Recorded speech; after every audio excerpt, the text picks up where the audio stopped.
बहुत तोल मोल कर बोलते हैं हाजिक खान सर। ये जो आप तस्वीर देख रहे हैं, ये जो मुरादाबाद की जो स्थिति देख रहे हैं, इसको लेकर आप क्या सोच रहे हैं सर? पूरी रिपोर्ट हमने अपने दर्शकों को विस्तार से बताई।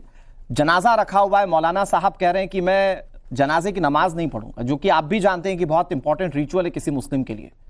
ये सोच या ये जो कृत्य है, इसको आप किस तरह से देख रहे हैं? क्या सिर्फ बीजेपी का साथ देने की सजा इस तरह से मिलेगी कि अब समाज से भी बहिष्कृत होना पड़ेगा लोगों को? देखिए अनुराग जी, बात यह है कि मैं हूं या जिसके जनाजे की नमाज नहीं पढ़ाई गई वो हूं, किसी भी पार्टी में कोई भी आदमी रह सकता है। भारतीय राजनीति की पार्टियां हैं, भारतीय जनता पार्टी, कांग्रेस और जितनी भी हिंदुस्तान की पार्टियां हैं, किसी में भी कोई आदमी रह सकता है। इस्लामिक एतबार पर उस पर कोई दबाव नहीं है जी। लेकिन कोई इस्लाम के खिलाफ, प्रॉफिट मोहम्मद सल्लल्लाहु अलैहि वसल्लम के खिलाफ बगावत की बात करेगा, दीन के खिलाफ कहेगा, मोहम्मद सल्लल्लाहु अलैहि वसल्लम की तौहीन करेगा, तो फिर वो मैं हूं या कोई और हो उसके साथ नहीं। आप हमेशा हाजिक सर, आप इस्लाम की बात करते हैं। इस्लाम में ऐसा कोई पहलू है क्या कि अगर खुदा का कोई बंदा यहां पर गलती करता है, वो खुदा के खिलाफ हो जाता है, तो क्या यहां पर उसके बाशिंदे जो खुदा का काम करते हैं, क्या ऐसा कोई इस्लाम या कुरान में नियम है कि वो साथ नहीं देंगे, कम से कम जनाजे की नमाज नहीं पढ़ेंगे? कोई ऐसा कुरान में लिखा हुआ है कुछ? देखिए अनुराग जी, इस्लाम के ही एतबार से मौलाना ने जो किया होगा उसका जवाब मौलाना देंगे, लेकिन इस्लाम के एतबार से मैं मेरा बेटा अगर कुफ्र करने लगे, शिर्क करने लगे और दीन के अंदर बगावत करने लगे, तो उसके खिलाफ कार्रवाई होगी। इस्लामिक जो भी थॉट होगा उसके एतबार से कार्रवाई। आप तो खुदा के बंदे ना सर, आपके पास धर्म का प्रचार कर, आप ही बंदे सर। नहीं, मैं कह रहा हूं कि सारी मखलूक अल्लाह। मेरा सवाल तो सुनिए। मैं कह रहा हूं कि आप तो खुदा के बंदे, मैं भी खुदा का बंदा हूं। मैं कह रहा हूं कि आपके पास तो धर्म का प्रचार करने का अधिकार है, आपके पास धर्म को आगे ले जाने का अधिकार है। खुदा के बंदे को दंड देने का अधिकार भी आपके पास है क्या? देखिए, इस्लामिक एतबार से अगर इस्लामिक मुल्क होगा तो इस्लाम के एतबार से उसको सजा दी जाएगी। आज हमारा इस्लामिक मुल्क तो नहीं है, हमारा तो संवैधानिक अधिकार है कि वो बीजेपी का साथ दे या बीजेपी को वोट दे। संविधान के एतबार से उसे सजा दी जाएगी।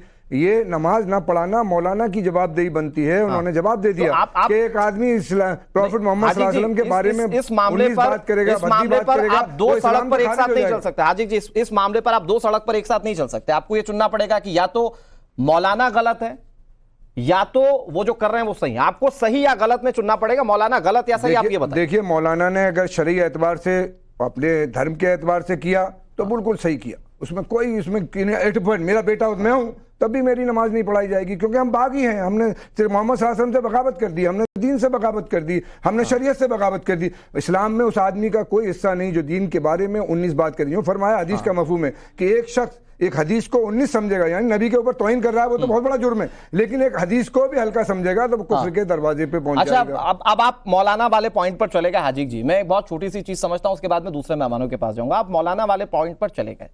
ये जो परिवार आरोप लगा रहा है वो भी तो मुस्लिम है ना, वो भी तो कह रहा है ना कि हमारे साथ ज्यादती हुई है। वो कह रहे हैं कि हमने सिर्फ बीजेपी को वोट दिया या हमने सिर्फ बीजेपी का साथ दिया, इस वजह से हमारे साथ ऐसा किया गया। तो आप दूसरे पहलू को कैसे छोड़ सकते हैं? मैंने अनुराग जी आपसे पहले भी कहा, अब भी कह रहा हूं, भारतीय जनता पार्टी, कांग्रेस, किसी में भी हिंदुस्तान का कोई भी मुसलमान हिंदू रह सकता है।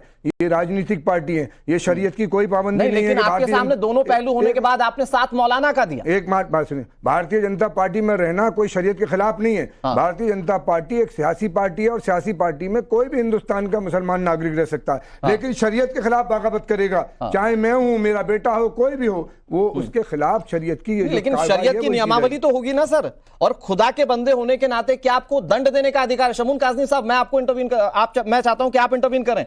कैसे देख रहे हैं आप पूरे मामले को? सिर्फ बीजेपी को वोट देने का आरोप और उसके बाद पूरे परिवार के बहिष्कार करने का सिला यह है कि जनाजे की नमाज तक नहीं पड़ेगी। ये अगर ऐसा हुआ है तो ये इस्लाम की तालीमात के खिलाफ है जी। अगर किसी पॉलिटिकल पार्टी को सपोर्ट करने की बिना पर ऐसी मानसिकता का परिचय दिया जाता है तो ये दंडनीय अपराध है, और सरकार को चाहिए, वहाँ के प्रशासन को, कि इनके खिलाफ सख्त कार्रवाई करे और इंक्वायरी करनी चाहिए कि क्या ऐसा है।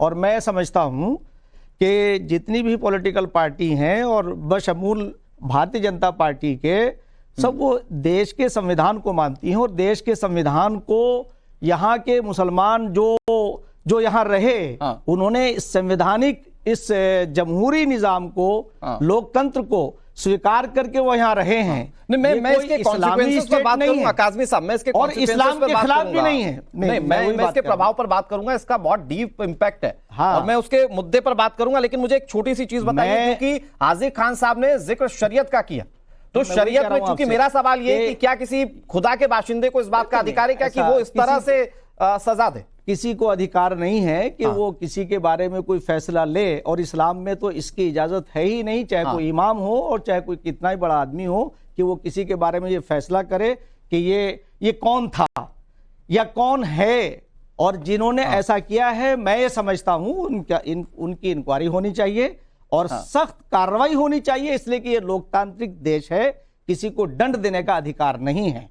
और भारतीय जनता पार्टी, मैं समझता हूं कि मैं तो खुद मदरसा उत्तराखंड का चेयरमैन हूं और हमारे सैकड़ों मदरसे हमारे बोर्ड के अंतर्गत आते हैं और हम उन्हें हम धार्मिक एजुकेशन के साथ साथ ठीक है, एनसीईआरटी का कोर्स पढ़ा रहे हैं ताकि ये लोग उनका मिसयूज ना करें। उनके पास में दीनी यहाँ सवाल तो इस बात का है ना कि क्या एक इकोसिस्टम इस तरह का तैयार किया जा रहा है, कुछ लोग संगठित होकर इस तरह का इकोसिस्टम तैयार कर रहे हैं कि आपने अगर हमारी पॉलिटिकल विचारधारा को मैच नहीं किया तो आपके साथ ये भी हो सकता है कि जनाजे पर आपके पास नमाज पढ़ने वाला कोई नहीं रहेगा। क्या ये एक पॉलिटिकल इकोसिस्टम है? ऐसा नहीं है, और इसमें क्या इसके तथ्य हैं ये सामने आने चाहिए। कोई हजारों लाखों कार्यकर्ता है भारतीय जनता पार्टी में मुसलमान, ऐसा नहीं है। नहीं तो लेकिन अगर तो इकोसिस्टम बड़ा हुआ के खिलाफ इस्लाम से बगावत है उसकी। कासमी साहब, इसके एक इंपैक्ट की बात करें, अगर इकोसिस्टम बड़ा हुआ तो बीजेपी को सपोर्ट करने वाला हर मुस्लिम शायद इसी तरीके से सजा भुगतेगा। अरे हम तो बीजेपी को खुद सपोर्ट करते हैं, हम तो संवैधानिक पोस्ट पर हैं और हमारे माननीय मुख्यमंत्री श्री पुष्कर सिंह धामी जी उन बच्चों के लिए कोई भेदभाव नहीं कर रहे हैं। उन्हें हमने एनसीईआरटी का कोर्स पढ़ा करके ताकि वो भी इंजीनियर, डॉक्टर, आईएएस बन सके, ताकि इन जैसे छोटे जहन के ना रहे लोग। इनका जहन हम बड़ा करना चाहते हैं। ठीक है, यही लोग हैं कि इस्लाम का मिसयूज कर रहे हैं, इनके खिलाफ सख्त कार्रवाई होनी चाहिए। वो कोई कितना बड़ा कोई मौलाना कासमी साहब, मैं आ रहा हूं आपके पास। मौलाना अजहरी जी मुस्कुरा रहे हैं। अजहरी साहब, एक तो मामला बहुत संवेदनशील है, मतलब जनाजा सामने रखा है और वहां पर यही तो काम हुआ है, वहां नमाज पढ़ने वाला कोई नहीं है। इसकी संवेदनशीलता आप मौलाना साहब बहुत अच्छे से समझते होंगे, अजहरी साहब। तो ये मैं कहता हूं कि आप सब छोड़िए, आप, मुझे पता है आप शरीयत से ऊपर बात नहीं करेंगे, लेकिन इंसानियत को भी अपने ध्यान में रखिए और बताइए कि मौलाना साहब ने ठीक किया या गलत किया। बेहतर तो ये होता कि आप मौलाना साहब का भी एक बयान सही से ले लेते या उनको बुला लेते हैं, क्योंकि उन्होंने भी खुद को। अच्छा, मौलाना साहब से पूछेगा वो आएंगे क्या? चर्चा होगी तो वो आएंगे क्या? मौलाना साहब का जो आपने बयान दिखाया है वो मुकम्मल नहीं है। उन्होंने किस बिना पर उनको ऐसा किया है, क्योंकि ऐसा होता नहीं है। और अच्छा। ऐसा उन्होंने किया है तो कोई बहुत बड़ी वजह हो, जैसा कि अभी हासिफ भाई ने कहा था कि अगर जैसा कि उनके बयान से भी जाहिर हो रहा है कि अगर वो शख्स रसूलुल्लाह सल्लल्लाहु अलैहि वसल्लम का वाक़ई था, रसूलुल्लाह सल्लल्लाहु अलैहि वसल्म की शान में गुस्ताखी करने वालों के साथ था, या वो गुस्ताख था, एक बात कह रहा हूं, मैं नहीं कह रहा हूं वो थे। जी। अगर उन्होंने ऐसा किया होगा तो उनकी नमाज जनाजा वाकई में नहीं हम पढ़ेंगे। और ये जैसे अभी कासमी साहब फरमा रहे थे कि वो दंड देने का अधिकार नहीं है किसी को, उन्होंने दंड कहाँ दिया? वो तो उनकी अपनी मर्जी थी, उन्होंने नमाज नहीं पढ़ी। वजह क्या है, इसको जान लेना चाहिए।